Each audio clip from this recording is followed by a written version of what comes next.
நோக்கியால இருந்து புதுசா 6000 ரூபாய் பிரைஸ் செக்மென்ட்க்கு C12 அப்படின்னு ஒரு புது மொபைல் ஃபோன் லான்ச் பண்ணிருக்காங்க. இதுல அப்படி என்னதான் கொடுத்திருக்காங்க அன்பாக்ஸ் பண்ணி உள்ள பார்ப்போம்.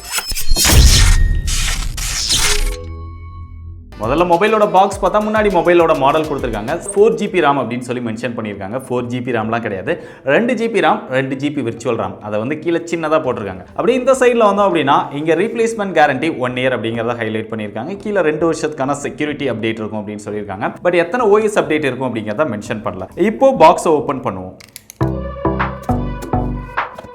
ஃபர்ஸ்ட் மேலேயே மொபைல் கொடுத்துருக்காங்க. மொபைல் எடுத்து அந்த ரேப்பரை பிரித்து வெளியில் எடுப்போம். ரொம்ப ஸ்லிம்மாக லைட் வெயிட்டாக இருக்கிற மாதிரி இருக்குது. லைட் வெயிட் அப்படின்னா உள்ளே வந்து பேட்டரி கிடையாது. ரொம்ப வருஷம் கழிச்சு ரிமூவபிள் பேட்டரி இருக்கக்கூடிய ஒரு மொபைல் வந்து அன்பாக்ஸ் பண்ணுறோம். பேட்டரி உள்ளே இருக்கும், இதுக்குள்ளே கொடுத்துருக்காங்க. பேட்டரி வந்து 2950 mAh மென்ஷன் பண்ணியிருக்காங்க. அதாவது 3000 mAh பேட்டரி. அதுக்கப்புறம் பேப்பர் ஒர்க்ஸ்லாம் கொடுத்துருக்காங்க. ஸோ கொஞ்சம் பெருசாகவே கொடுத்துருக்காங்க. அடுத்ததாக ஒரு charging cable, micro USB charging cable. கடைசியாக ஒரு சார்ஜிங் அடாப்டர். எவ்வளோ வாட்னு பார்ப்போமா? 5 வாட் அடாப்டர் 2023 ஒரு மொபைலுக்கு. அவ்வளோதான் பாக்ஸ்குள்ளே. ஃபர்ஸ்ட் மொபைலில் இந்த பேட்டரியை இன்சர்ட் பண்ணிடுவோம். கலட்டுறதுக்கு இங்கே ஒரு கேப் கொடுத்துருக்காங்க. இல்லை சாயில் எதுவும் கேப் இருக்கான்னு பார்க்குறேன். ஒரு வழியாக கழட்டியாச்சு. ஸோ பேட்டரியை இன்சர்ட் பண்ணுவோம். உள்ளே வந்து 2 சிம் போட்டுக்கலாம், ஒரு மெமரி கார்டு போட்டுக்கலாம்.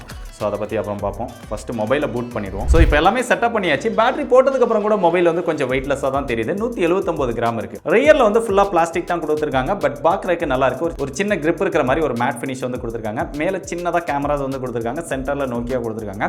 ரியர்லேயே ஸ்பீக்கரும் கொடுத்துருக்காங்க. அப்படியே இங்கே ஃப்ரண்ட்டில் டிஸ்பிளேக்கு வந்தால் இங்கே 6.3 inch IPS LCD HD+ display கொடுத்துருக்காங்க. அதுக்கு ஒரு கிளாஸ் ப்ரொடக்ஷன் இருக்குது. அது டஃப் அண்ட் கிளாஸ் அப்படின்னு சொல்லி பிராண்ட் வந்து சொல்கிறாங்க. பட் கொரில்லா கிளாஸ் ப்ரொடக்ஷன்லாம் கிடையாது. இந்த பட்ஜெட்டில் நம்ம எதிர்பார்க்கவும் முடியாது. டிஸ்பிளேயோட எக்ஸ்பீரியன்ஸ் ரொம்ப ஸ்மாராக தான் இருக்குது. பெருசாக எதிர்பார்க்காதீங்க. அப்படியே இங்கே கேமராஸ்க்கு வந்தால் ரியரில் 8 MP கொடுத்துருக்காங்க. செல்ஃபிக்கு 5 MP கொடுத்துருக்காங்க. கேமராட ஃபீச்சர்ஸ் அப்படின்னு பார்த்தா இங்கே photos, videos, portrait, night mode ஆப்ஷன்லாம் அதில் கொடுத்துருக்காங்க. பட் கேமராட பெர்ஃபார்மன்ஸ் சுத்தமாக நல்லா இல்லை. ஏதோ பேருக்கு கடமைக்கு நம்மளால் ஃபோட்டோஸ் எடுத்து பார்த்துக்க முடியுதே தவிர அதில் ஒரு பிரைட்னஸ் இல்லை, கலர்ஸ் இல்லை, எதுவுமே நல்லா இல்லை. சாம்பிள் ஃபோட்டோஸ் இருந்தாலுமே காமிக்கிறேன், பார்த்துட்டு எப்படி இருக்குன்னு நீங்கள் கமெண்ட்டில் சொல்லுங்கள்.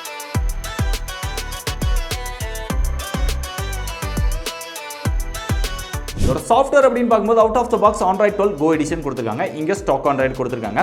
ப்ளூடூத் அப்படின்னு பார்த்தா 1-2 ப்ளூடூத் இருக்குது. அவ்வளோதான் கொடுக்க முடியும். ஒரு ஃபேஸ்புக் இருக்குது, ஒரு நெட்ஃப்ளிக்ஸ் இருக்குது, ஒரு நோக்கியா ஆப் இருக்குது. மற்றதெல்லாம் கூகுள் ஆப்ஸ் தான். மொத்த ஆப்ஸுமே நம்ம பார்த்தோம் அப்படின்னா விரல் விட்டு எண்ணக்கூடிய அளவுக்கு தான் இருக்குது. இதோட பெர்ஃபார்மன்ஸ் அப்படின்னு பார்க்கும்போது ரொம்ப ஓல்டான யூனிசாக் SC9863A1 அப்படிங்கிற ஒரு ப்ராசஸர் வந்து கொடுத்துருக்காங்க. எதுக்கு தான் இந்த மாதிரியான ஒரு ப்ராசஸர்லாம் மொபைல் ஃபோன் லான்ச் பண்ணுறாங்க அப்படின்னு தெரியல. இது ஒரு 28nm ப்ராசஸர். இப்போல்லாம் 4nmல போயிட்டு இருக்காங்க ஃப்ளாக்ஷிப்பில். அதை கம்பேர் பண்ணும்போது எவ்வளோ அதிகமான ஒரு ப்ராசஸர் அப்படின்னு பாருங்க.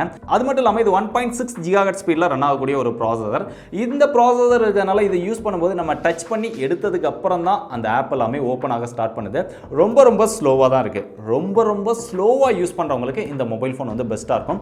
கொஞ்சம் ஃபாஸ்ட்டாக யூஸ் பண்ணுறவங்க அப்படின்னா கூட இந்த மொபைல் ஃபோன் வந்து அவங்களுக்கு செட் ஆகாது. ரொம்ப பேசிக்காக ஒரு சில ஆப்ஸ் யூஸ் பண்ண, வீடியோஸ் பார்க்க, கால் பேசுறதுக்கு அப்படிங்கிறவங்களுக்கு இது செட் ஆகும். கடைசியாக அதோட பேட்டரி அப்படின்னு பார்த்தாலுமே ஏற்கனவே காமிச்சிட்டேன். 3000 mAh தான் பேட்டரி கெபாசிட்டி கொடுத்திருக்காங்க. அதுவும் ரிமூவபிள் பேட்டரி. இந்த காலத்துல எனக்கு ரிமூவபிள் பேட்டரியில ஒரு மொபைல் ஃபோன் வேணும் அப்படிங்கிறவங்களுக்கு வந்து செட் ஆகும். ஏன்னா வேற எந்த பிராண்ட்லயுமே லான்ச் பண்றது கிடையாது. பட் நோக்கியா வந்து கொடுத்திருக்காங்க. இந்த கேஸ் எல்லாம் கலட்டி நான் கஷ்டப்பட்டு சிம் போடணும், பேட்டரி கழட்டி போடணும் அப்படிங்கிறவங்க தேவைப்பட்டா இந்த மாதிரி விஷயங்கள்லாம் ட்ரை பண்ணலாம். அது போக இதுக்கு ஃபாஸ்ட் சார்ஜிங் சப்போர்ட் அப்படின்னு பார்த்தாலுமே வெறும் 5 வாட் தான் கொடுத்திருக்காங்க. 10 வாட் கொடுக்கறதையே பெருசா குறை சொல்றோம். பட் 5 வாட்டை வச்சு நம்ம சார்ஜ் பண்ணி மொபைல் ஃபோன் யூஸ் பண்றதெல்லாம் எந்த அளவுக்கு பெட்டரா இருக்கும் அப்படின்னு தெரியல. பட் இவ்வளவுதான் இருக்குது இந்த போன்ல. சோ பேட்டரியோட பெர்ஃபார்மன்ஸ் அப்படின்னு பார்த்தா 3000 mAh கண்டிப்பா பத்தாது.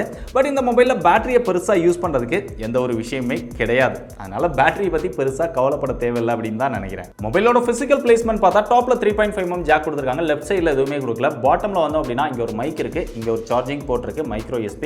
ரைட் சைடுல வந்தா வால்யூம் அப் டவுன் பட்டன் இருக்கு, அது பக்கத்துலயே பவர் பட்டன் இருக்கு. இதுல ஃபிங்கர் பிரிண்ட் சென்சார் வந்து கிடையாது. ஃபேஸ் அன்லாக் மட்டும் தான் இருக்கு. அதுவுமே ரொம்ப ஸ்லோவா தான் ஒர்க் பண்ணுது. நான் ஏற்கனவே கேஸ் ஓபன் பண்ணி காமிச்சிட்டேன். உள்ள dual sim with dedicated SD card slot கொடுத்திருக்காங்க.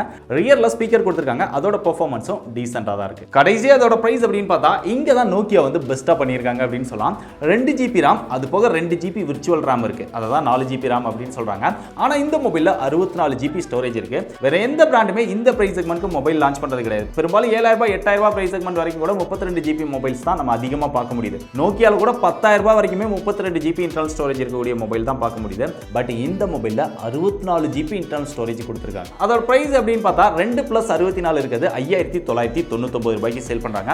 அது போக உங்களுக்கு கார்டு ஆஃபர் அப்படின்னு சொல்லி ஒரு 500 ரூபாய் டிஸ்கவுண்ட் கொடுக்குறாங்க. ஸோ எல்லாம் யூஸ் பண்ணி நம்ம வாங்கணும் அப்படின்னா 5500 ரூபாய்க்கு 64GB ஸ்டோரேஜோட நோக்கியா பிராண்ட்ல இருந்து இந்த மாதிரி ஒரு மொபைல். ஸோ நான் சொன்ன விஷயங்கள்லாம் உங்களுக்கு ஓகேவா இருந்தது அப்படின்னா தாராளமாக ட்ரை பண்ணி பாருங்க. பெஸ்ட் பை லிங்க் டிஸ்கிரிப்ஷன்ல இருக்கு.